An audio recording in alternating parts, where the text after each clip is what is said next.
As many of you probably know, Dolly Parton grew up super poor and was number 4 of 12 kids in their house in the Tennessee mountains. Dolly is very proud of her roots and spent over $1 million to renovate her old childhood home. After Dolly became the first person in her family to graduate high school, she moved to Nashville, where she met her husband Carl Thomas Dean. They've been married since 1966, and he's known for staying out of the spotlight, while also being very supportive of her career. On paper, Dolly's name is actually Dolly Parton Dean, but she decided not to change her stage name because she already had a record deal. Dolly Parton supposedly wakes up at 3 a.m. every day in order to meditate and get started with work. Everyone thought she was crazy when she refused to let Elvis cover the song I Will Always Love You. As most of you know, she eventually let Whitney Houston cover it, and it became one of the most popular singles of all time and has made her millions of dollars in royalties. A lot of people don't know the song was most likely written for Porter Wagner. She was leaving his show. She wanted to make sure there was no hard feelings. Unfortunately, the two had a falling out, and Wagner even filed a lawsuit against her. Luckily, they eventually made up, and Dolly even sang to him on his deathbed shortly before he died of cancer in 2007.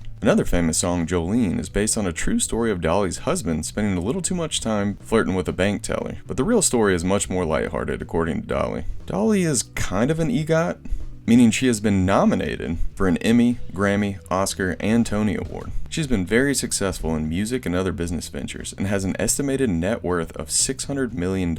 With all that wealth, she has never stopped giving back. Dolly Parton's Imagination Library started in 1995 and sends one book a month to kids from birth to age 5. Since it was created, it has sent over 100 million books and counting to kids in the US, Canada, UK, and Australia. About a quarter of the books change each year, but the first book is always The Little Engine That Could, and the last is Look Out Kindergarten, Here I Come.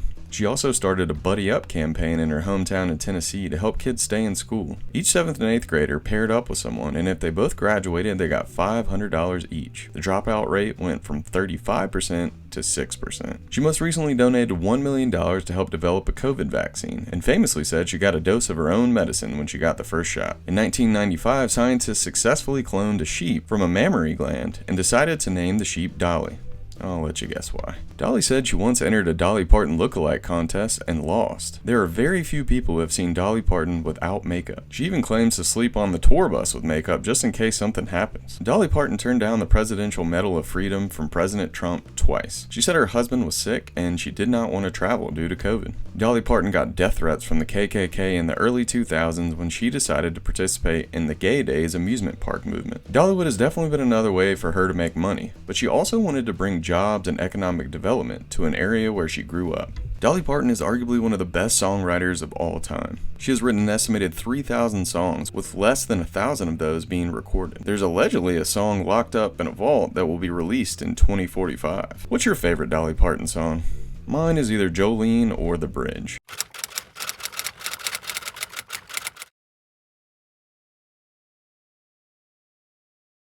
Thanks, Dolly Parton.